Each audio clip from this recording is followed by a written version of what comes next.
Good morning. Good morning. We back. Yeah. We've started that way a few times.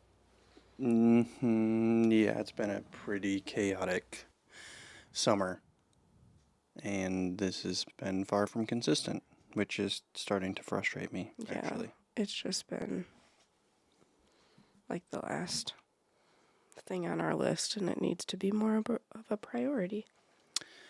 Yeah, I think it's like something we talked about in the past. We should be, like this week, honestly, might be a good week for it, because looking at the forecast, there's a fair bit of rain scheduled, which we could probably use, but maybe we can record another one in a couple days because I might be gone next week anyways. And I can just bring it with, edit on the road. Where are you going? OKC. Yeah. Oklahoma for sure for the weekend and probably into next week. Nice. But it's the Delta Waterfowl show, which would be second year for me. 0 for Brittany. Hey, I asked you to go. Blah, blah, blah, blah. I know. It's my fault. No, it's not. I mean, there's just a lot of moving pieces to go that far away, and plane tickets and Avery. figuring Avery out. And next year it sounds like it'll be much more feasible because it'll be closer. Yeah, I don't know how to feel about it being there. So the talks have been with Delta, I believe, to kind of keep it floating year to year. Oh. From what I understand. Baton Rouge last year the venue was okay, but it had to be laid out very particular for it to work. Like there was a smaller little section that was kind of off in the back, like in a tiny little arena, I guess you could say. There was like 2 or 3 rows of vendors and companies and brands and stuff that were just kind of pushed off into the back. And people would forget about them because you had to like walk through an alleyway to get there. And then you had the main, I guess you could say, exhibit hall, which had about 90% of the vendors. And then there was even some, like on a second story, kind of out in like the main entrance hallway. So it was just kind of a weird setup. I think it was, I think they probably, the way it felt, almost underestimated how many vendors were going to show up, or you know what I mean, like sign up to want to be there. So they had to just accommodate and make it work, which, I mean, they did okay, but they tried to get people to walk through. Like, I think you had to come in the entrance where things started upstairs. So there was the upstairs hallway. But then you had to go down either escalators or flights of stairs to get, to the main hall. And that's where everything was. And I feel like when people got in there, they're like, oh, okay, here's where everything is. Not really realizing that there was a whole nother. So it, like, for us, to me, it kind of felt like the new, like, Shopko Hall in Rush Center. Oh. You know, they do like logging congress where they have some in the Rush Center, but you have to like a bit of a walk to get there, and you have to know it's there, and they didn't have it like set up or labeled real well. So I'll be curious to see how Oklahoma City is, but actually talking to George about it, was that last night or 2 nights ago? 2 nights ago, I think it was. Want to know what I felt about it being there. And I get the draw of that like down south feel. NWTF in Nashville. You got Ducks next weekend, like the first weekend of August in Memphis. Max always puts one on in Stuttgart. And then have Delta down there as well, Louisiana, trying to get that draw, and like, it's much more heavily duck focused. But from a business standpoint for a lot of these brands, and even to try to get more of a draw from the public from like around the country a little bit more, I feel like having it more centrally located within the country is beneficial to everybody. I think it makes travel a little bit easier Yeah. because you have several airports really close. Like Baton Rouge, you were tied into flying into Baton Rouge, and there was literally like no direct flights. Hmm. And then the weather, I'm sure it's going to be hot down there too, Oh, yeah. but it's going to be a different heat. It'll be much more manageable. Where like Baton Rouge, you just walked outside and you were immediately covered in sweat. It felt like just because it was so humid. Yeah, that's crazy. You know, you're as far south. I mean, you can go down into New Orleans and stuff, but like middle of July in southern Louisiana. Mm-hmm. So I'll be curious. I'm sure the weather will be different. I'm sure it'll be warm, but And then is it for sure Iowa next year? well, that's what he told me. I know when I've talked to Ben and stuff, and then it's on like the rumor mill was Minnesota. Maybe they will one year. So, yeah, that'd be interesting as well. That'd be nice. There's plenty of locations, you know, and Like that would pull all of North and South Dakota, mhm, which is big. All of mhm, us. mhm. Yeah, and that's what I mentioned is I think that's why the Wisconsin Waterfowl Show is moving to 2 days. Mm-hmm. You get Game Fair, which is unfortunately on a bit of a decline. Yeah, it is. Unless if they completely start to redo some stuff and change things around a little bit. That'll I feel happen like, once they change owners. I don't think that's going to happen now. well, the problem is I think the people who still manage it, I think, are the owners of the kennels. So it's like, Aren't they really old, though? yeah, but it's like, if he passes on, are they going to keep it going? Like, Well, what happens hopefully if somebody will. you know what I mean? If the kennel sells, then what? Mm-hmm. Then And I don't even, like, is it still an active kennel ground? I don't think so. You know what I mean? So it's like, if they're just hosting it for an event, it's like, they don't really care then. No. It's probably It's more. a beautiful piece of property if you look at it that way. Yeah.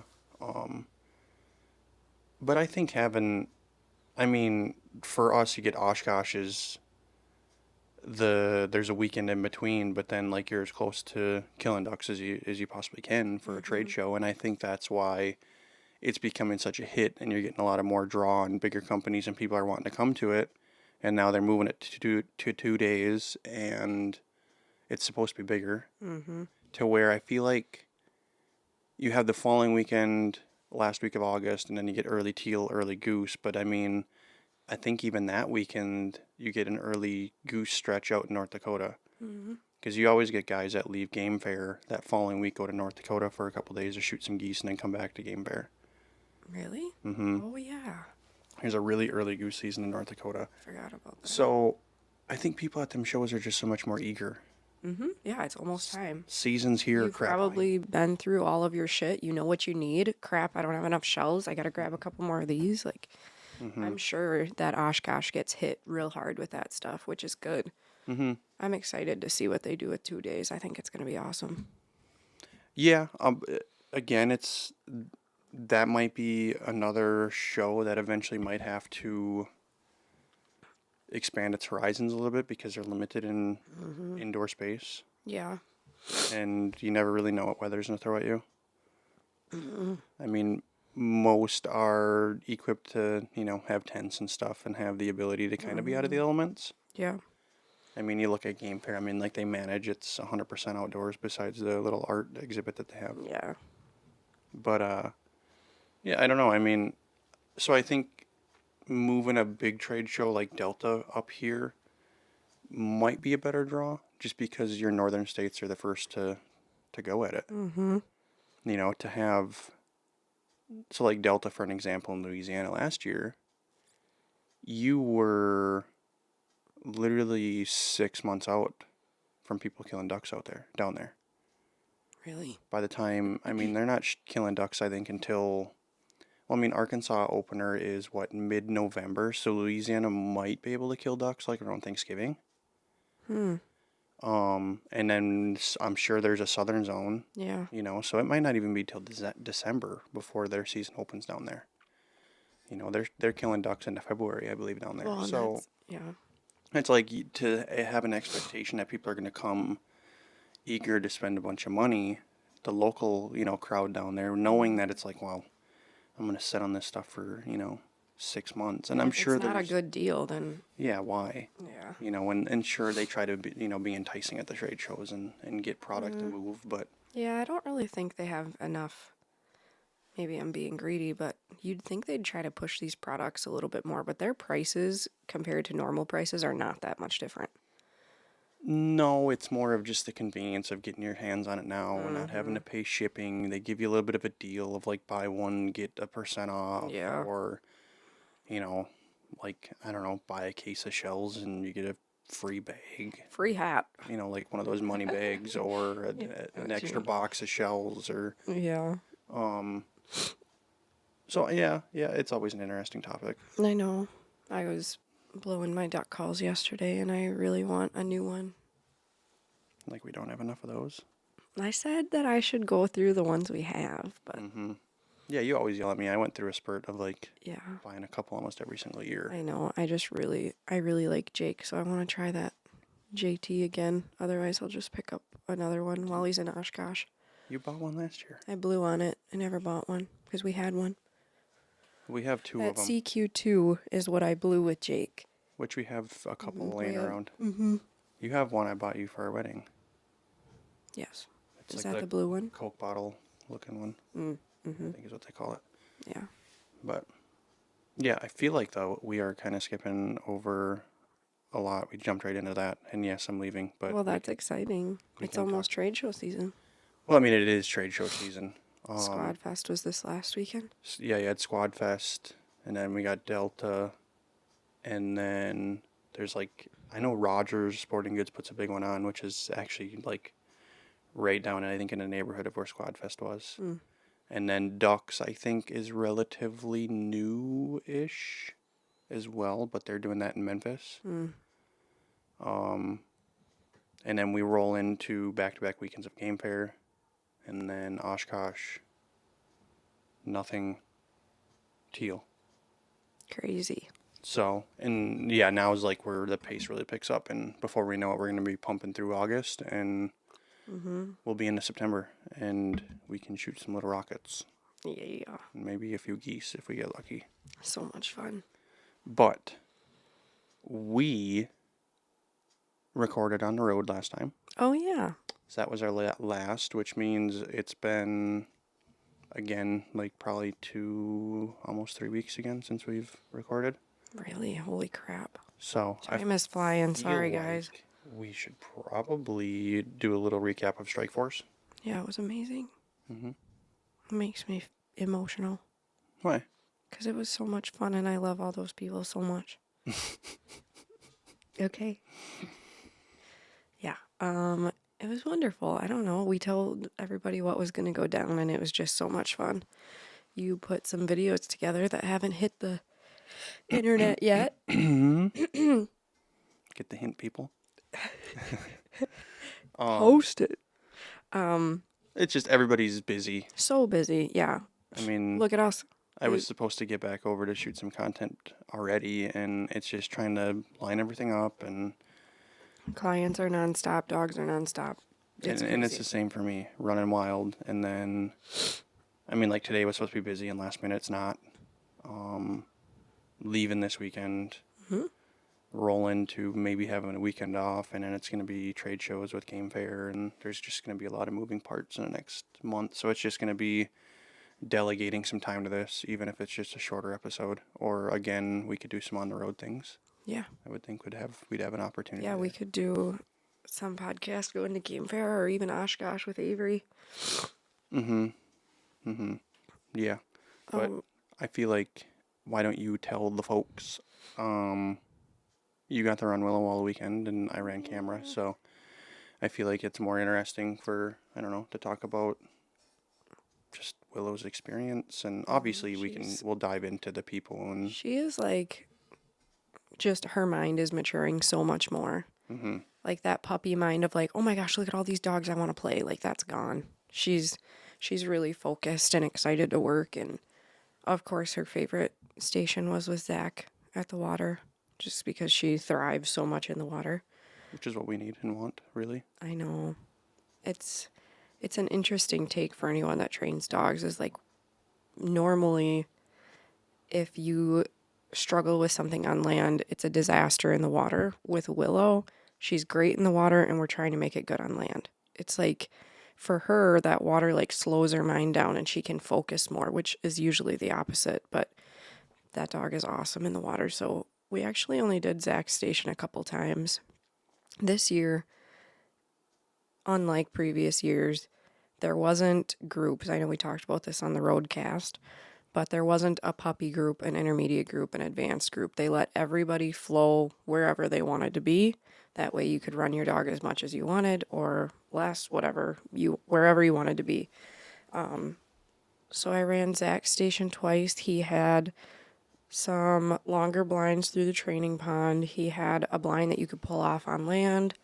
Of course, some easy marks and stuff like that in the water. But man, Willow is just, it's so cool to see her put all the pieces together. And obviously for Zach and Josh to see it because they trained her and, you know, she was in training with them. And Yeah, a year ago. and now I've gotten so much farther with her. So I was really excited for them to see her work and show off my ankle backs. A little bit. I feel like a little kid. I'm like, I did it. So she's got those down. It's just a whole nother level. But Ben's station was super fun for a lot of people because it was a true hunt setup. Like we got there every day at what, like 6:30, I think. Yeah, so we got early to help set up. And we'd like literally brush in a blind. He had 2 turtle boxes set up with a video of one of his groups killing geese up there, or ducks. I don't know what the video was, but it was funny. He was just playing a video on his phone through the turtle box. So you got all the shots, all the sounds, everything right next to those dogs, which was really, really cool for them. Yeah, running through a big goose spread. Yeah, huge goose spread. And his take on it, which, you know, we can understand if anyone's in the field, is I know you have 3 ducks in your decoys. I'm worried about the cripple at 100 yards. Go get that one instead. So just pulling that dog off and being able to say, like, no, this is what we need to do right now. And it was really fun to see the dogs. And every station was good for a puppy or an intermediate dog or an advanced dog. Like they were able to kind of adapt and do whatever your dog was comfortable with. So that was really nice. Yeah, they could basically, in a shorter way to say it, like they had a dumbed down version. I was just going to say, dumb it down doesn't sound right, but like make it more simple for the dog to help him succeed. So she was able to do that. She was fun. I mean, her first, honestly, like running into a goose spread. Yeah. You know what I mean, it was all silhouettes and socks and then a few She's spreads. never seen that in her life. No, and she didn't really hesitate there. I think She didn't really care. No, it added a little bit more confusion of. Well, she was like, they trying gotta to- be here. Trying to actually like step on the marks. You know what I mean? Oh yeah, because there's these big white things everywhere. And where's the white bumper at? Who knows, right? Yep. She did really good there. But yeah, there was like 3 or 4 really challenging blinds. Like 2 of them kind of forced you to push through the spread, which then they'd use 2 thunder launchers and actually launch marks into the spread. So you're kind of forcing them dogs to run in there through the marks. You know what I mean? Push them beyond that to get these, sailors, cripples. Yeah. To focus on that, especially in a hunt situation. I mean, Ben said it right too as a guide. If you have 4 or 5, a dozen, how many ever birds dead, stone dead in the decoy spread, but you have 3, 4 sailors, Ben as a guide can easily get himself into the spread and pick up all of those birds quicker than a dog can because he can go grab 4, 5, 6 at a time. Yeah. A dog is going out there 12 times in a row. There and back. But, and you're killing your dog. To run out and grab some cripples at 100 yards, like, okay, now we're slowing the hunt down. That's where the dogs shine. So it's worry about the sailors, worry about the cripples, get your dog back. If there's any more in the spread, get him. Just get back in the blind. Probably have another volley coming. Yeah. Yeah, so that was a really fun station for a lot of people because I think the dogs really turned it on, especially with the turtle boxes screaming. Oh, yeah, e-collars. I mean, he had, so it was, first day was kind of a honker spread. Second day was more of a snow goose hunt. So it was loud, sounding like you were in snows.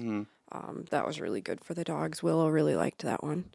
And then Josh, is it KDR? Yes.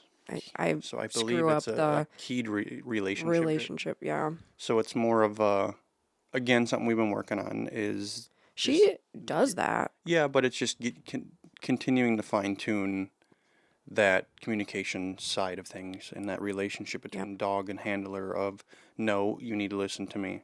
So it was very similar. So honestly, I mean, we're kind of taking a back road approach to it, but like Carlos kind of set up everything in a sense of he was the most basic entry level intermediate station in a sense of like establishing a lot of these things Mm-hmm. to And then go apply it. Where you could go then circle up by Josh, put a lot of the things that you just learned into motion with him, which is the next step further. Yeah. And then if you wanted to really push your dog, you can go basically kind of do the same thing, but you're adding elements of water. Yeah. And then obviously Ben was kind of like full circle. Like, I mean, I had put that one video of Carlos together of like, I remember him saying of figuring out everything here. I mean, from if your dog's no going, if your dog's struggling with holding, if your dog's not sitting, if your dog's, no going, like all of the things here, we can diagnose and figure it out here so that when things get really big, and you're at 150 yards, like at Ben's station, your dog's not like, oh shit, I don't know what to do. Yeah. Yeah. Josh's station was fun, but I was just thinking, I don't know if a lot of people went there because it's Josh and they want to work with Josh, or if it was a lot of people's favorite, because there was always a wait with Josh. There was so many people that wanted to run his station, but at his station there was a blind kind of angled off to your right, a blind off to your left, and then a blind kind of cutting angled to the left. And then we had Scott Ferguson standing out in the middle of the field, and he would throw a bumper.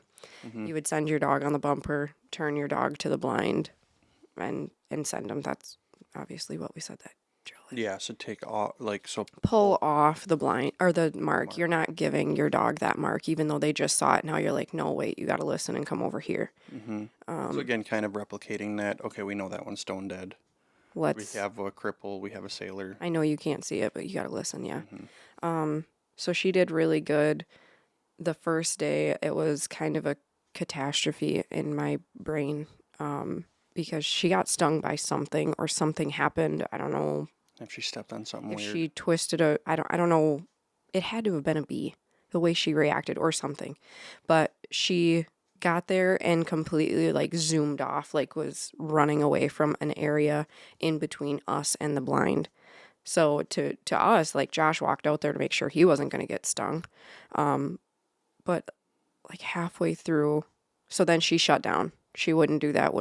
And Josh is like, we're going to work through this. And I'm like, you want to keep pushing her on this? And he's like, yeah, like we have to, which my heart was like, okay, you don't have to go.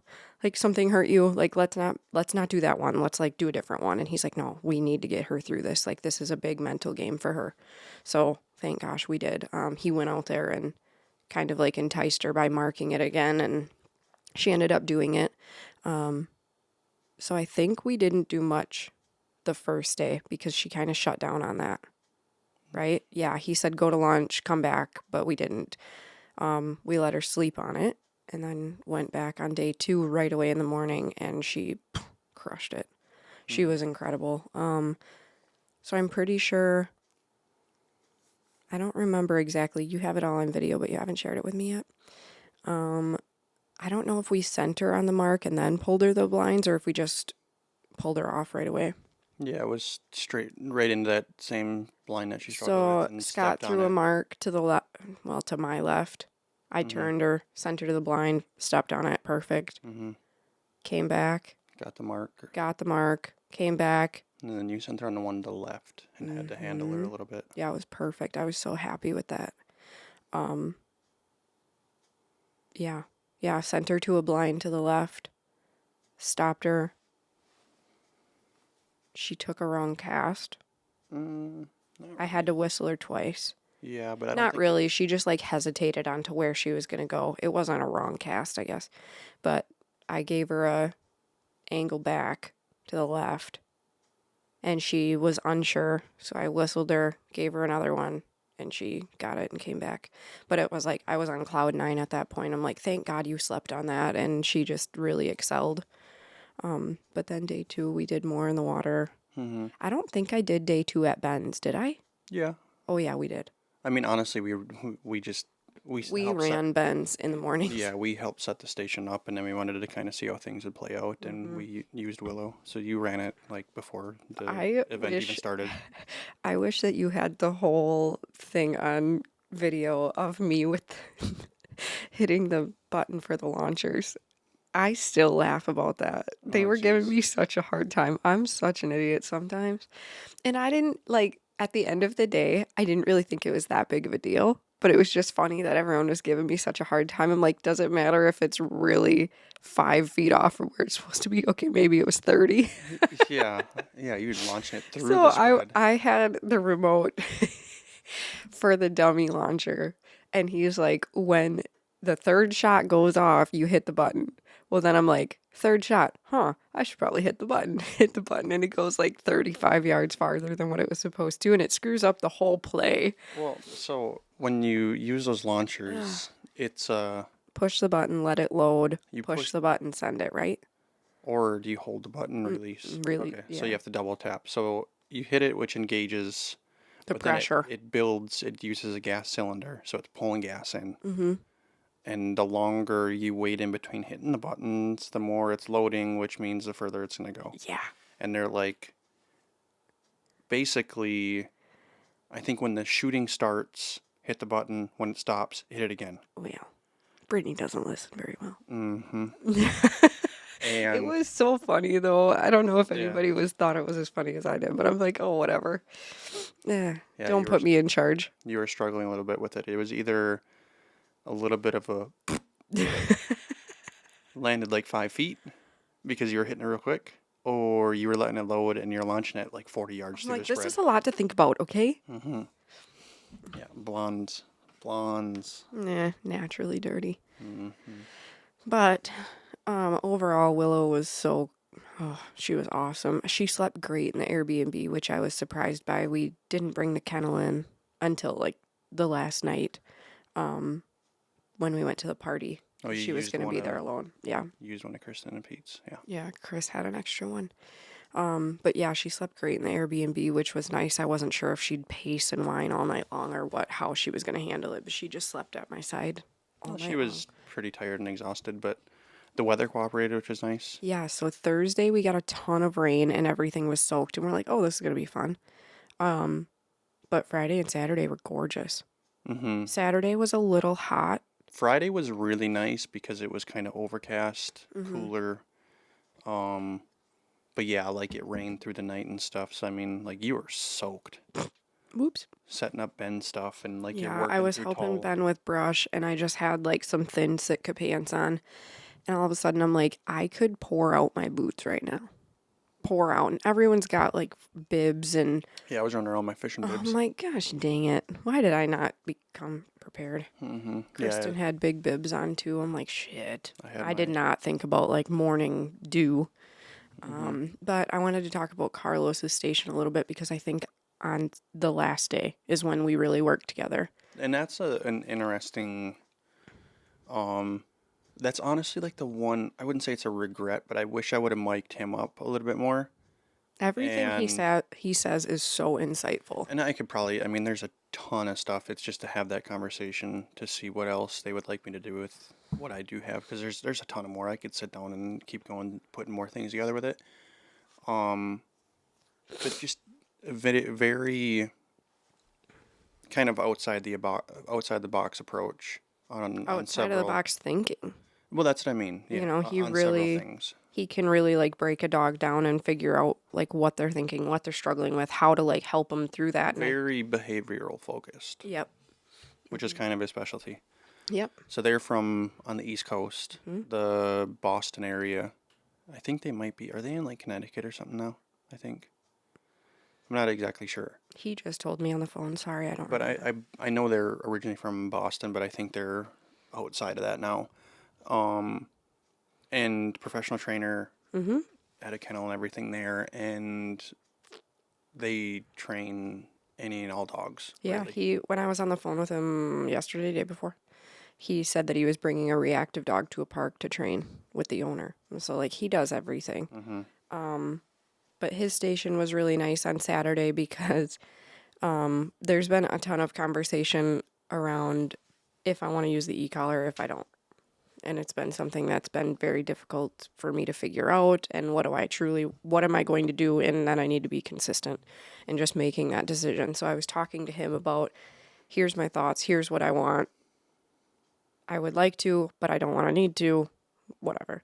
And he didn't even let me run Willow. I ran Max, just to get which anyone who's into dogs, horses, etc., the more animals you run, the better you're going to be. If you ride 10 horses every day, you're going to be better than somebody who rides one. Mm-hmm. If you run 10 dogs a day, you're going to be better than somebody that runs one. And I think he said if he had it his way, he'd fly me out and he would just let me run his dogs. Just because you're going to learn so much just by handling another animal.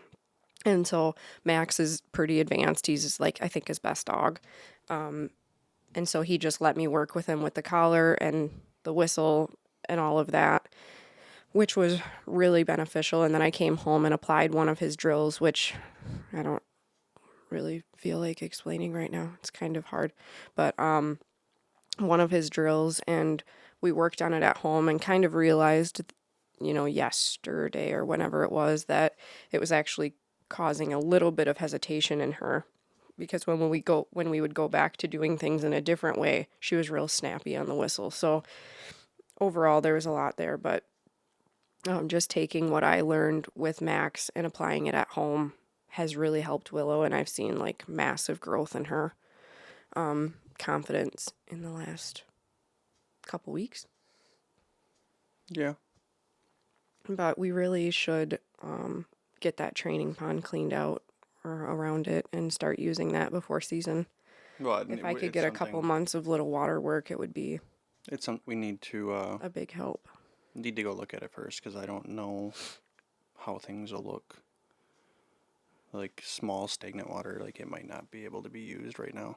Mm-hmm. With it being pretty warm over the 4th and a lack of water and stuff, it might be pretty nasty. Yeah, I'll have to go look at it. So, but it could help. Otherwise, I mean, I get the idea of like using the boat launch and there kind of being in a sense too much freedom. It's such a big body of water. Yeah, but if we're trying to be prepared and replicate season, I mean, that's what we deal with. We're not hunting big water. But we are. We don't know. Last year, that's all we did, technically. Sure, it was kind of skinny in a sense of it being shallow. But I mean... We're not in the bay. It's so we're not hunting with Tonga. But she could... The majority of the spots we did hunt last year, though, she could literally go hundreds of yards. Yeah. You know what I mean? Other than where we were sitting. Yeah. Where we had our really good year with Easton, it was really good. Because there was an island. There's... Yeah. Island, and then the shoreline off the left and the shoreline behind us. And don't tell everybody our secrets. If you find out where we hunt off of that information, you can hunt with us.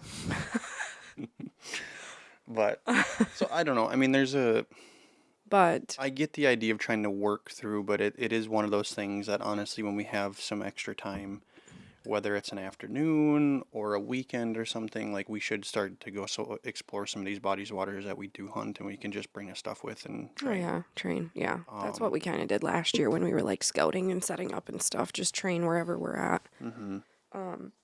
But overall, really, really happy with Willow at Strike Force. She did so good, and it was funny when, I don't remember what day it was, but Josh came out of the kennel and Willow's at his feet just losing her mind, and he's like, what, oh my gosh, Willow. And then she like jumped up and lost her mind and was like, oh my gosh, it's Josh. Mm-hmm. It's just so good to see that that's still that connection. like, doesn't that show you how positive of an experience it was for her? And that's where I want to circle to, like, even with Zach, middle of the day, we had lunch, and then Josh pulled out the pulled out the table. This.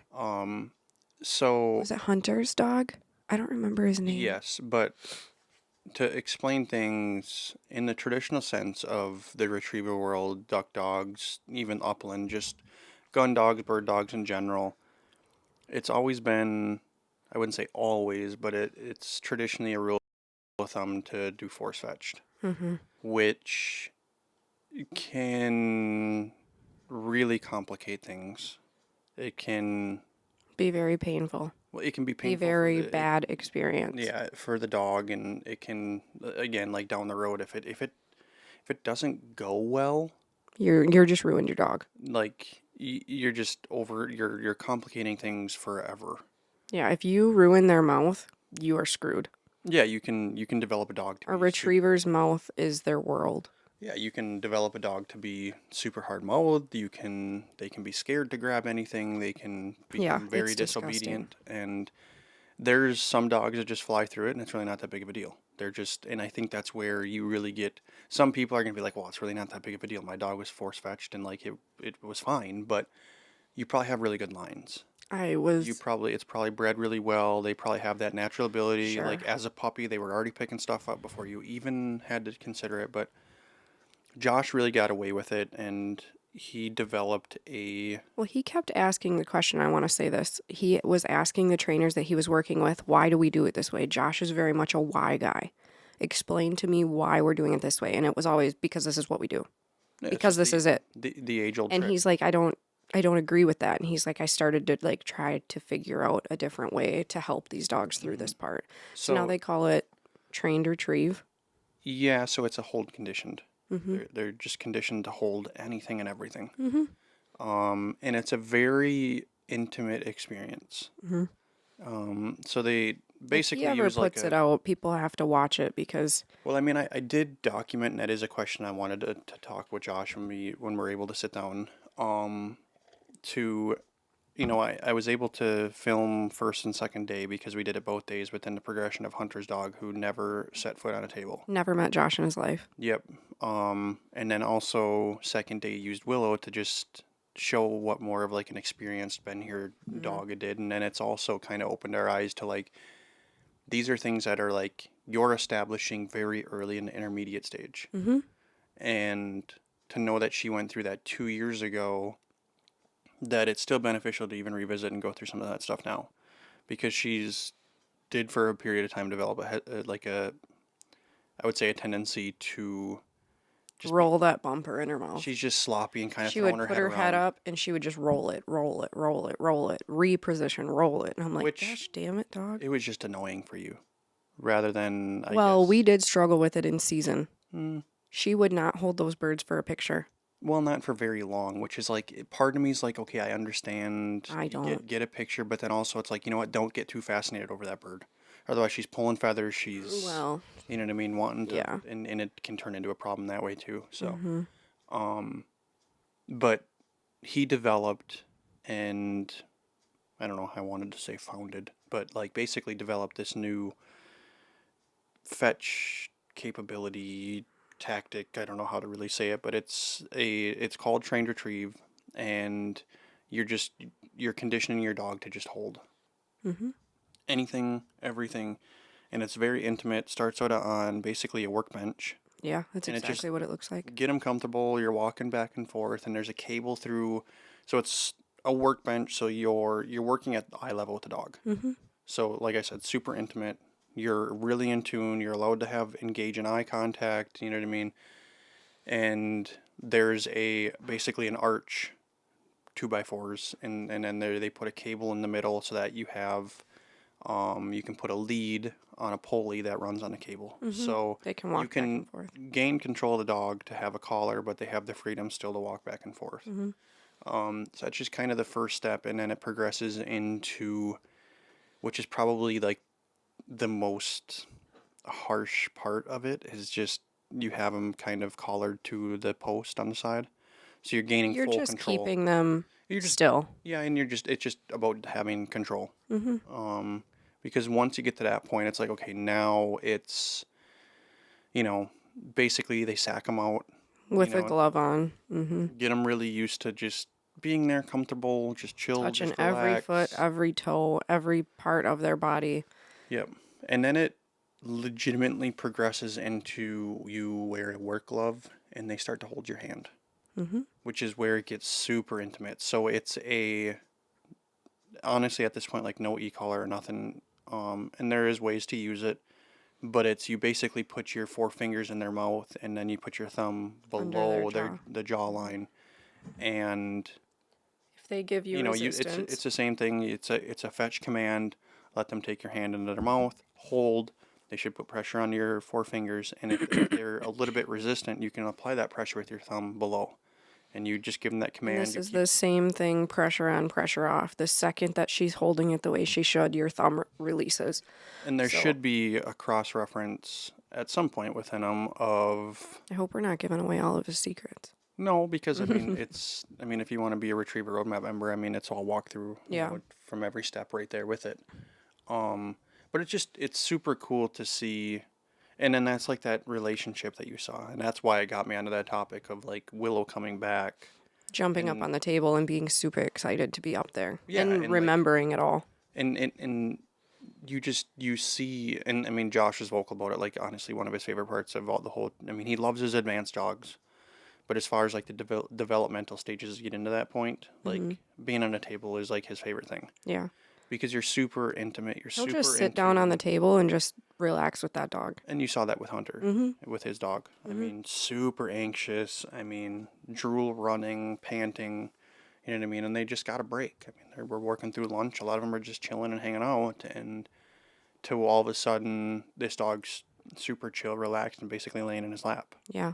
So it was just you don't get that everywhere. And you had, what was her name? Lily last year, who you talked to. They brought a dog to training and had a horrible experience. Oh, And you're seeing the contrast of what you get, and everybody wants to, nowadays everything's about money because like money's tight financially, like everything's going up in price, like there's a ton of different things there. You but get like what you pay for. there's an example there of, yes, you're dealing with the premium end of the spectrum here, but you get what you pay for.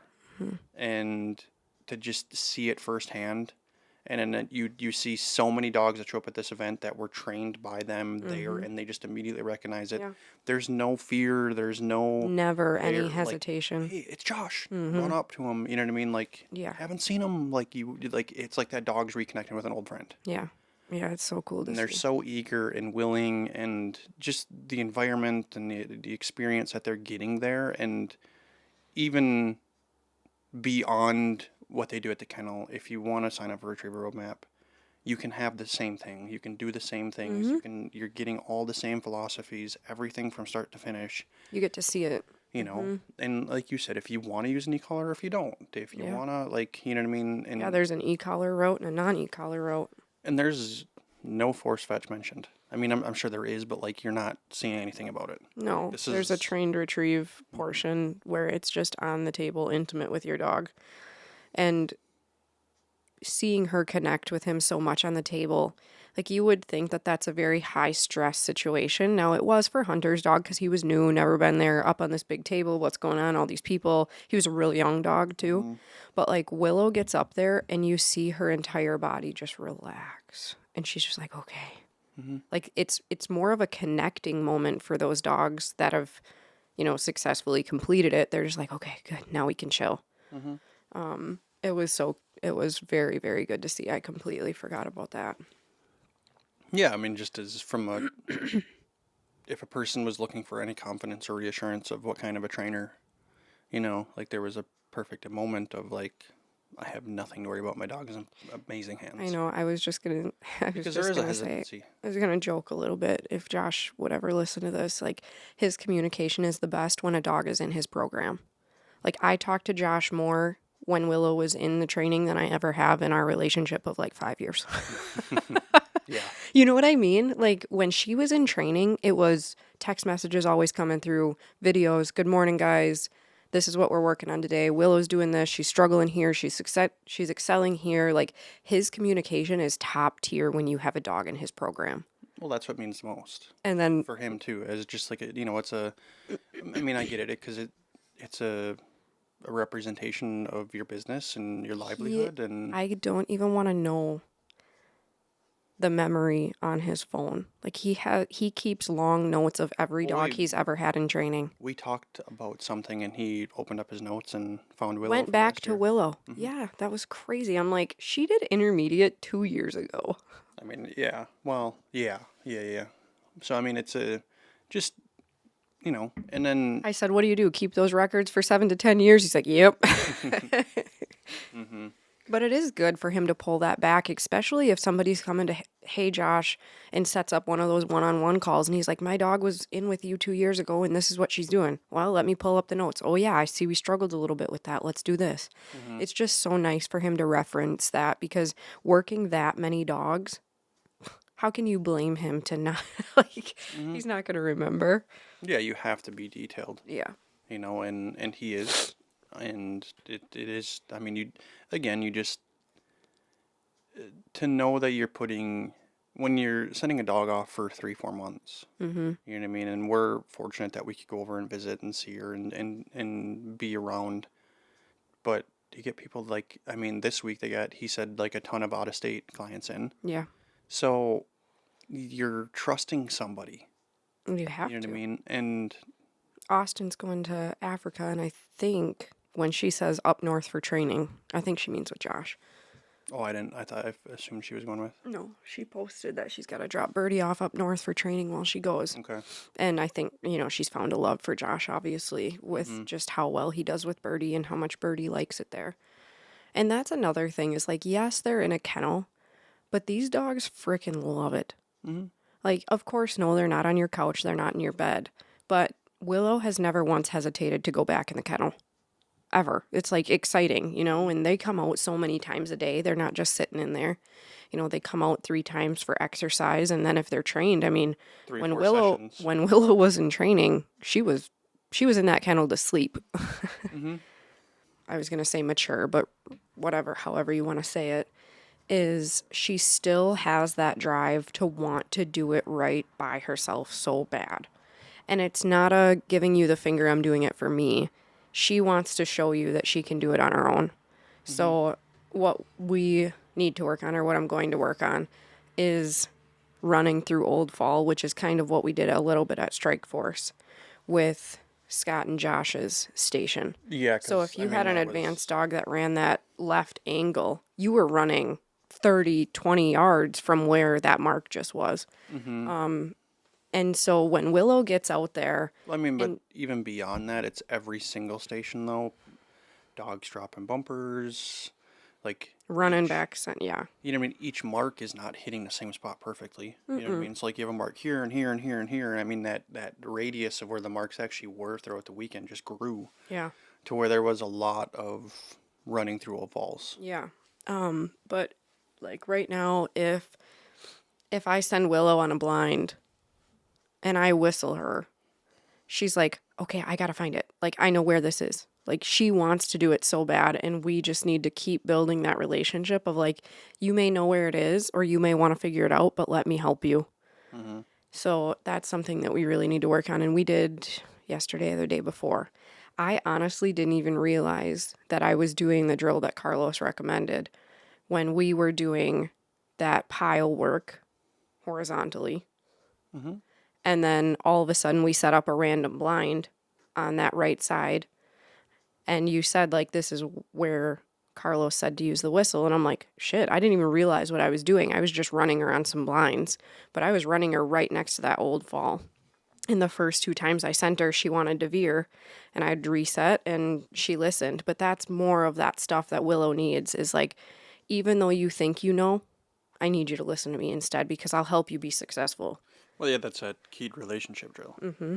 But that's like close quarters. Like, it's different when we're at Josh's station and the mark is 80 yards away from the blind. Like, that's a different situation than the blind is 30 yards from that mark. Well, sure, but it's still... So it's just like narrowing it in and getting her better. That's... honestly, I was going to say that's... right there is what we need to do. It's kind of that bringing everything in tighter. Mm-hmm. Tightening things up is all it is. Mm-hmm. I mean, she's got all the tools and like the basic knowledge of how to do things or what she's supposed to do. It's just... Yeah, and I mean, She has the whistle sit down, like she knows what that is. But the second she loses confidence, she's like, okay, I have to figure this out. And she will like run around and try to find where that bumper is instead of, no, stop, listen to me. Once she gets confused, loses confidence, she's Which kind I'm of over. hoping that continues to evolve and develop with her maturity. I think it will. She's only 2.5. We have to keep remembering that. And I'm on the far side of that because my mind and my heart is like, she's just a puppy. She's just a puppy. She's just a puppy. And I'm like, no, I need to have expectations for this dog. Like, she's 2.5. She knows what she's doing. She's choosing not to listen or whatever. I'm bringing her back. You know, I do have to not give her so much grace in certain situations. And then there's other things that I don't give her any grace. And I'm like, damn it, dog. Like, you know this and you're giving me the finger. Yeah. She can be a little bit stubborn, but It's just that lack of confidence, though. She wants to do it right so bad. And Josh said that. Like, this is a dog that wants to try so hard. But I talked to Carlos on the phone. I really enjoy talking to him just because he understands, like, that, like we said, the behavioral side of it. And, like, I can say she's doing this, and he can really, like, even just talk through without even seeing her, like, what he would try, what he thinks, what's going on in her head, and just breaking it down to something smaller. And I think that's, oh, this is what I wanted to say because it was really, really good. Christian posted it in Retriever Roadmap. Did you see that yesterday? He said that he worked with a trainer this last week, and they said, I attended a seminar for advanced field trial dogs last weekend. The quote of the weekend for me was, beginners want to work on intermediate work, intermediates want to work on advanced work, and advanced handlers want to work on the basics. So that's like so much of what I've seen in Willow's growth is just going back to the obedience every single morning. Like I'm working on her heel every single morning. I'm randomly telling her to sit and walking up 80 yards and then calling her back and then sit and heel and spinning, and I'm just like going back to so much of the basics, and then actually, believe it or not, like just working on her marks and her memories and all of that stuff translates so much for her mind. yeah, I mean, it's just a confidence thing for her, I think. And then another thing on that, like But we do know we have to be going somewhat back, careful there because we struggled early on taking our eyes away. yeah, she wants to use her eyes more than anything in the world. And that's why when she gets out in the field and she's confused and she doesn't listen to that whistle, she's looking. She is looking. She is not listening to me anymore, knowing that she's not going to see it. She's like, I have to find this thing on my own. And she's looking all over the place. But, you know, for so long, we've been trying to stretch her out, trying to stretch her out, trying to stretch her out. We got to get her to go farther. We got to handle her at this many yards. We got to do this. And it's like you saw yesterday or whenever we were training, like I sent her on a blind and whistle stopped her only 30 yards from me. And she was so crisp. And I'm like, okay, I have more control when you're close to me. We're going to back up. We're going to stay sharp, like close to me. And then over time, that will translate further. But going back to the basics with these dogs, I know that we want to be able to handle her at 80 yards and send her back to 150. I know we want that. And we will, you know, we can. But That's just where she struggles. And I but don't that's know what I how mean to- with like breaking it down to the basics is, okay, we're going to go back and we're going to do it where it's super controlled. And then I need this to translate for you. You hope. Which has been a struggle, I think, with her. Yeah. Is, you know, you can hammer all the stuff you want, but I think it is going to come to a point of like we need to figure out and try to find ways to work with her at a distance. Of course, everyone wants that. Because I mean, we found ourselves in those situations a couple times last year of just you get a cripple that's swimming. Yeah. I mean, we pushed her beyond shooting range to try to finish it. You know. to. Where did those Gadwall end up floating to? Like 120? Yeah, maybe pushing 80. That's a big difference. 80 and 120 is a big difference. I mean, there was a couple that were way out there. I ended up going and getting a boat to get them because it was just too far. Well, 120 isn't too far, but But yeah, there was some. I mean, I just gauge like I mean, if we're running at the park here, I mean, the back fence is what like 80. You know what I mean? And I feel like the pile is 80. I think it's 100 right to the fence from the ball court. It might have been pushing 100, but That's a lot further than a person thinks, especially when you're in the water swimming. Mm-hmm. Yeah. But yeah, I mean, Overall, it's just been a really, really fun progression, and I think her and I's relationship has grown a lot just by doing that more obedient stuff. yeah, it's just that, again, keeping, like, just staying on top of each other and being in tune with one another. Mm-hmm. You know, if she's going to be snappy and everything right at your heel and she's listening and she's in tune here, like, I think that's where the rest of it starts to translate. Mm-hmm. And you can progress into further distance. Exactly. So, yeah, we'll get there. But, I mean... She's pretty awesome. We're not talking very highly of her right now, but she's a badass little dog. No, we've been talking highly with her. I mean, sure, We're just struggles. talking about what we're working through, but she really is a badass. I'm excited to see her but we're get all the working, feathers in her mouth. Talking to Ben and Greg and Bo and a lot of the guys there of just realizing even where she's at now, if she were to really never essentially progress much further, like, she's still better than 99% of the dogs out there. Yeah. I mean, the tools that she does have, the training that she's been through and she has, and the capabilities to do, like, there's not, I don't know many duck dogs, specifically like around here, that would do what she's doing. No, and that's the thing is, I know that, so we're 4 hours from the kennel, and they have a strike team where you can go train with everyone. And my heart has wanted me to start one over here so bad, but there's like no one into it. We just don't have many And options. maybe I'm wrong. Maybe if we started one, we'd get like Patrick Collins. He has a dog. Like maybe he'd come try to get further with his dog, or like I'm just calling somebody out because I know he hunts hard.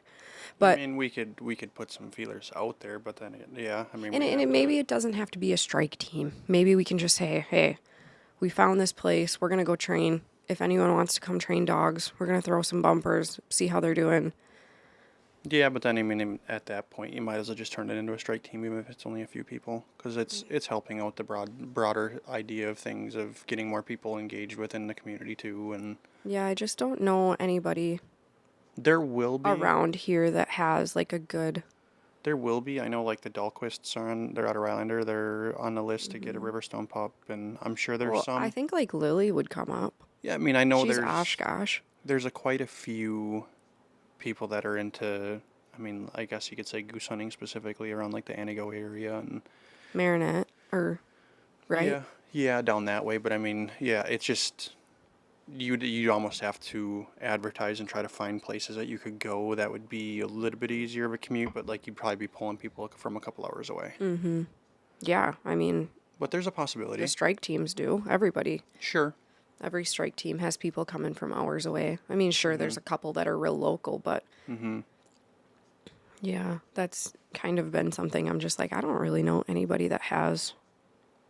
I mean, I always use my brother for example. Like, he had a chocolate lab. He still has her, but I don't think she's going to hunt. Like, he just taught her by throwing rocks, and now she's got it figured out. Like, she doesn't have any advanced training at all, but she goes and gets the ducks for him. Yeah, just, again, And I think where you're that's- getting with breeding. That natural ability, and some people are just fine with it. She'll go fetch. She sees a mark. She sees a bird hit the water, she'll go get it. If not, I'll pick it up. Yeah, it's not that You know? big of a deal. Yeah. Or I'll throw a rock then. Yeah, I've heard people say, like, why do you need all that shit on a dog? And it's like, Okay, but why would you- not? but it's also like, why would you buy a Ferrari if you're using it like a Civic? What an explanation. What a comparison. Okay. Right? Yeah, sure. Right? Yeah. Like, every now and then, like, wouldn't you want to take it to the track and see what it's got? Yeah. You know what I mean? Or, like, Yeah. you know, but I don't know. I don't know. It's an investment. And if Willow is a good example of it. If we were to just leave her with her natural ability, she would go stir crazy. Oh, yeah. That You know what I dog mean? needs to learn, but she's bred to learn. But, like, no offense to Josh, he doesn't, or not Josh, to John, he doesn't train. No, not A lot at of all. people don't really train. They'll go throw some fun marks, but they're just They throw a playing tennis fetch. ball in the Yeah, yard. they're playing fetch. Yeah. You know what I mean? To where like that wouldn't be enough for Willow. She Mm-mm. needs it. Mm-hmm. Otherwise, she would just. She craves it, yeah. I mean, you see a couple days without training, and she's going stir crazy in here. Mm-hmm. And it's like, okay, okay. Mm-hmm. Yeah, yeah. So it's just I don't know. Again, like it was a big investment for us, and like why would we not? Use her You to know what her I mean? full potential. Like we have all these tools now that we can utilize, and are we going to utilize them all? Mm-hmm. Who knows? But That's why what I wouldn't? always say. I'm like, best case scenario, we drop every mallard at 25 yards and they're easy marks. But that's not reality. No, never. Like, of course, that would be great, and it would be a easy peasy season for her. But that's just not reality. I mean, you have wind that can blow them 80 yards. You have Well, and our hunting situations are generally much more open marsh. Our ducks are coming into the spread really quick. really close. They're leaving just as fast. Mm-hmm. So if we're fortunate to get a third shot at a third bird, like we're probably shooting that bird at 40 yards, if Yep. not a little bit further, And it's falling. and it's on its way out. Mm-hmm. I mean, so that bird is landing at 50, 60 yards. Mm-hmm. To where, you know what I mean, we're not hunting timber where they're working their way through the trees, and it takes them a bit to get back out of the hole. Oh, right. They're not fluttering in our faces. That's for damn sure. Mm-hmm. Yeah, I mean, if I mean, sure, they do to decoy, but then after that, you better be a good shot. if we're putting feet down maybe at 15 yards, you know, and if we're quick on the trigger and we have enough birds, like sure we could probably dump a few right in the hole, but you know, for the most part, I mean, if you're trying to search for that, sometimes even second bird by the time you know, if me and you are hunting, you know, and Or we're God, if we're hunting alone. mm-hmm. Yeah, and it might be a little bit simpler hunting alone because you can pick your shots a little bit more, but there's always that rush, and you know, you're sometimes sending, you know, in a sense, a Hail Mary at a bird that's at 45, 50 yards on its way out, and you know, I dropped a mallard last year that was headed way out. mm-hmm. She landed pretty far out there, but yeah, overall, that's not reality, and why not have all the tools in the box in case you need them? Mm-hmm. Yeah, it's good to be able to, at any given situation, reach for something that you might not have to use, but it's staying sharp and working on those things, you know, because if she's nailing 100-yard blind and casting and taking angle backs and doing all those things, you know, super easy, and she's in tune and in communication, like we have zero stress or concern about anything that comes our way, Yeah. you know, and for her it's a cakewalk to go get a few marks. Right, yeah. So, but I don't know. Overall, I feel like it was a really good weekend. Yeah, it was.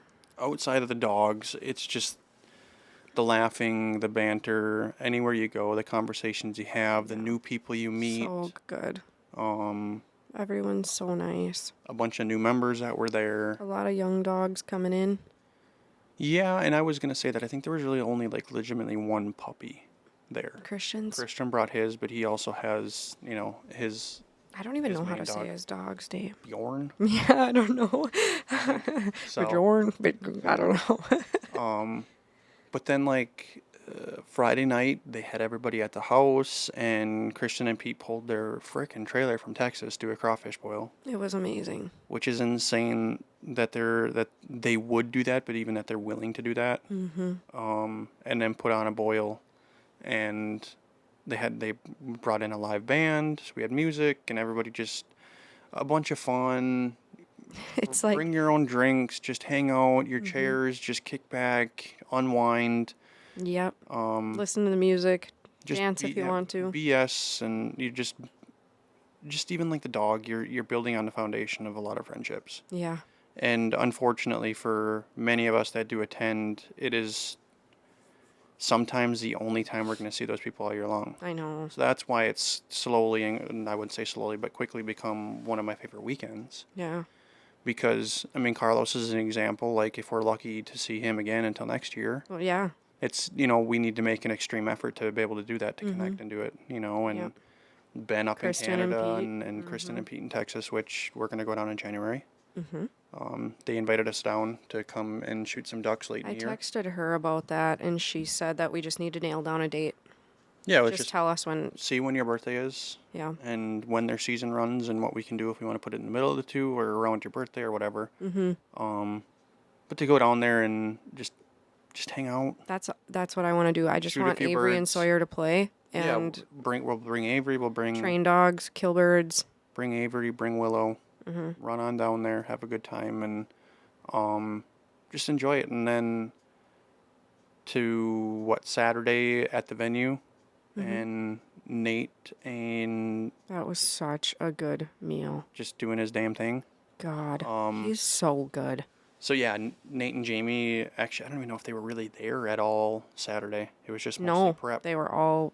She came and ran Rhett. But that was Friday, wasn't it? Or was she there a little bit Saturday? She was there. They were both there Friday for sure. Friday. For a while. And then I don't think Nate came. Yeah. Nate didn't come. Well, I know maybe not. Maybe he was stuck behind him. He stayed. They were there for the crawfish. Oh, yeah, she brought Sage. They had Sage with. But yeah, gosh, so what was it? Stuffed chicken thighs? Yeah, so it was like Do you remember what that rice was called? so it was a kale, like risotto wild rice, I believe, kind of a gosh, deal. it was to die for. So it had like bacon and kale and natural Flavors were just real wild rice, and then a stuffed chicken thigh. It was actually like he deboned it, so it was like a legit, I think, a thigh and a drum together. Everything was deboned, but then stuffed it, like had a homemade stuffing. Oops. It was so good. And then those were put on a Traeger. And With a salad. Yep, they had made like a fresh like house salad kind of a deal. Asparagus. Oh, yeah. The wild rice. I don't know if it was more of it wasn't a risotto. It was more of like what would they consider that, like a pilaf? I don't know. I'm sorry, Nate. I don't know. I'm trying to get my cooking terms down. I nerded out. I'm sure you did. Yeah. You love cooking and filming, so I'm sure you were into it. It was, I caught myself there in the weekend even doing that too. It's like, shit, I need to be filming. Because it's like I'm so in tune with that world anyways, and like trying to soak in and learn as much as I can. You know what I mean? To like, I'm asking all the questions like, shit, that would have been a great one. But now I'm an idiot. I don't want to repeat myself. Yeah. I should have known I got that on camera. So. Yeah. But yeah, it was just, it's again, like seeing Josh, I mean, like at the table, you know what I mean, in his element. I mean, sure, out in the field too, helping people, but that was the same thing with Nate. You can just, the comfortability, like the knife work, like everything, just seeing him in his element, and just, you could truly see where he thrives and why. I think he said, I had that conversation with him that he's got another year in him with the Vikings, but wants to try to go, all in on the NSI provisions. Yeah. And he'll kill it. Oh my gosh. And I'm going through it now of like progressing into a new career. And even though he would stay in the same lane and the same career technically as a chef, I mean, doing your gaining own clients thing. and consistency. Sorry, I know you just hollered at me for that.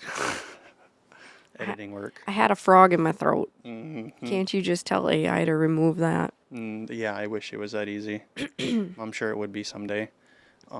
There might be some platforms out there, but I do not use that. But yeah, and it was just another evening. Overall, it was just such a nice night.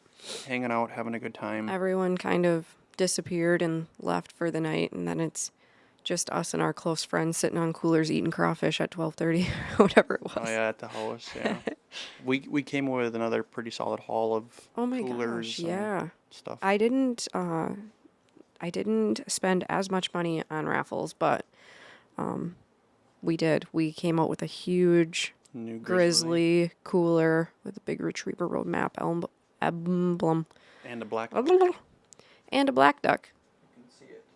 From Bo, right? Yep, he got that somehow. Super cool. It's a wood carved black duck from the As East you Coast. can tell, we like our ducks. Yep. But that one was super cool. That was like my first pick. I was like, yeah. And what else? A new placeboard. Yep. A new stand. Which is nice. Yeah, I broke. So we came back with a few $100 and stuff for sure. So at least. I hope you didn't spend that much money. No. Okay. No, I spent very minimal. Yeah. I spent more money on that stupid card game. For what? Anything on that table, which was the placeboard. And the cooler. And the cooler. You're so right. Yep. So you got a couple of them there then. Oh, Yeah. that's good. Yeah. But yeah, they play like a high-low card game with the raffle tickets. Pretty standard. Is it? Hmm? Well, it was so much fun. It's kind of a little bit of a gambling, You buy a little addict. $5, and then they have a deck of cards. They lay a 4 down. You have to guess if the next card is going to be high or low. I think people know. Well, I don't think people know. I think people know. And you get a raffle ticket for every one you get right. Maybe they don't know that part. I feel like people have common sense. Oh, lovely. Well, whatever. It was fun. Yes. It's always a good weekend. And now, as we started out at the beginning of the episode, You're out of here. Busy. It's So, going to get really busy. I'm excited, but the problem we have is to just stay and get organized, and all of a sudden it's going to be here before we know it. So we just need to prep sooner because it's always like, oh, teal season starts Monday. this week, yeah. And it's Saturday. Mm-hmm. And we haven't looked at decoys. We haven't pulled the blind out. We haven't made sure the boat's good. So it's like a lot of working pieces that we should, Yeah. Good service on the boat. I should probably try to find a place to maybe do a little bit of fabrication and fix the hole. Yeah. So that's going to really check be shells, check decoys, pull shit out. dictated by water levels. So we should go check those out too once we get close to season. Yeah. But then it's tough because you get early teal and it's always hit and miss. It's like, are they here? Are they not? You know what I mean? It's just another scouting mission. We just got to figure out where they're at. And then it's... Like, some of our best teal hunting has been on, Sure. you know. But I think also, I don't know, it can be hit and miss. But we've also talked about wanting to do a trip west. So I feel like that would probably take priority. I talked to Kristen yesterday, and she said that their teal season got cut way down due to numbers. And she's like, I could sense, she was like, yeah, that's ridiculous. But it used to be a 15-day, and now it's just a 9-day. I don't know. They say it's due to numbers, which down there, you don't have a lack of numbers. Well, again, the surveys come out this year that numbers are down.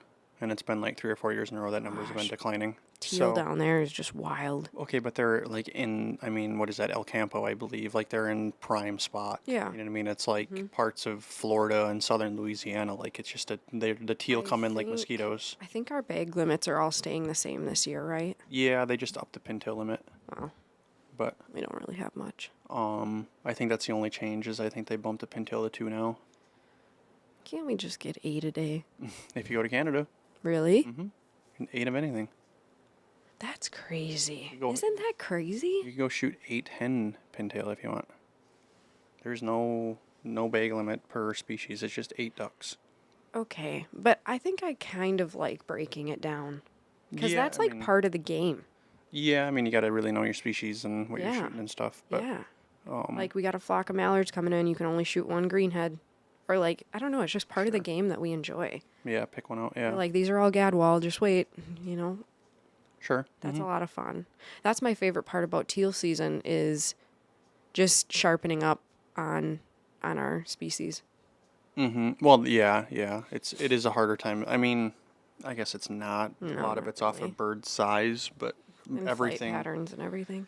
I mean, for the first teal season specifically, like our wood ducks will have some decent color, but everything else is pretty brown. No, which is good for us to figure that out.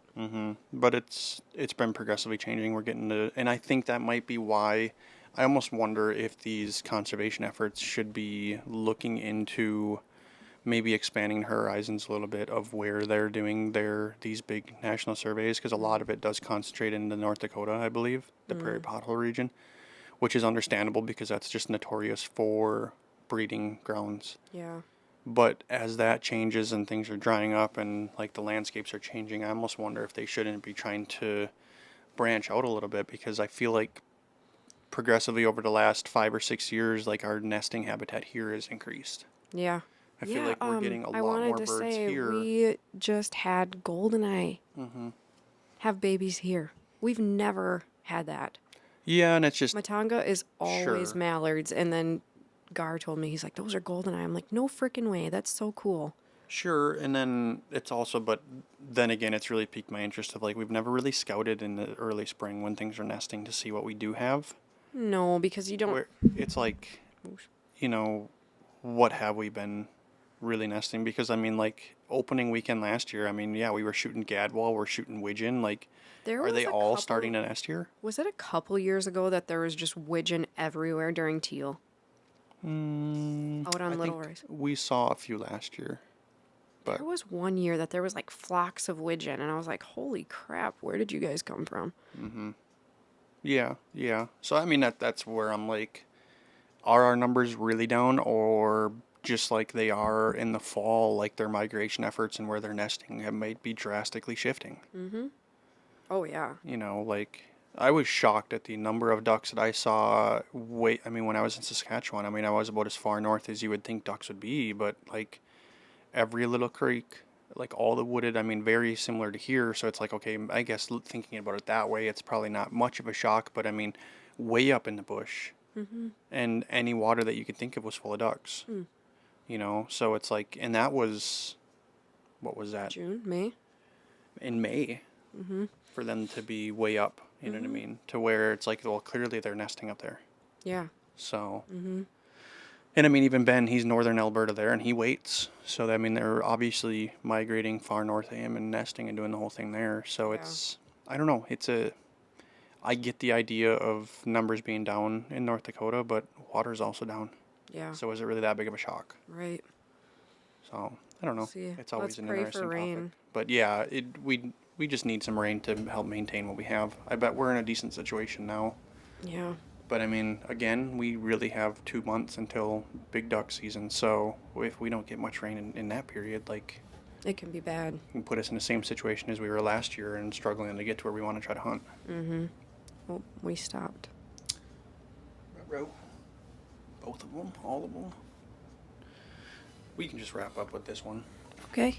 But yeah, we're over an hour into it. But Yeah, and we only touched on a couple things. well, that's what I wanted to do. I thought the focal point should be kind of what we talked about or we're headed to last episode. And yeah, maybe we'll do another one later this week because I'd like Before to. you leave.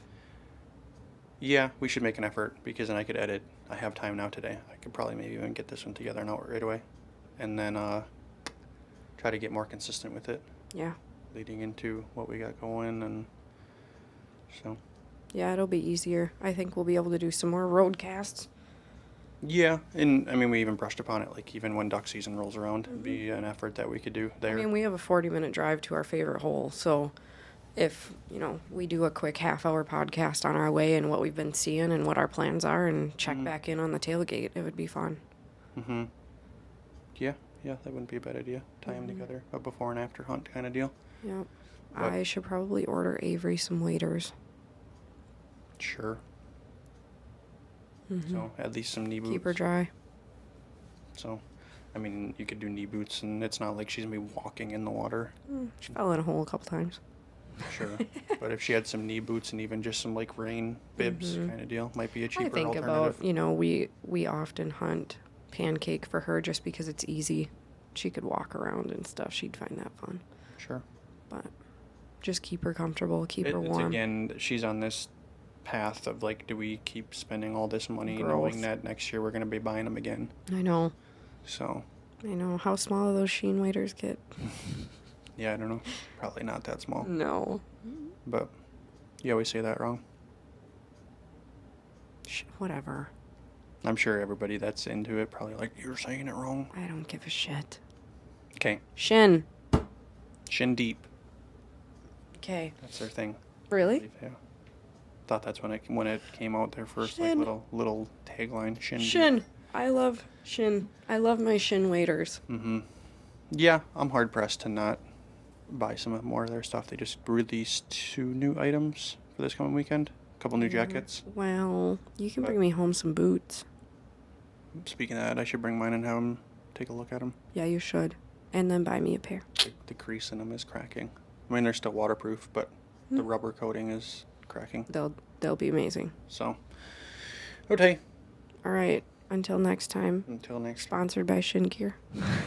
Just kidding. It'd be nice.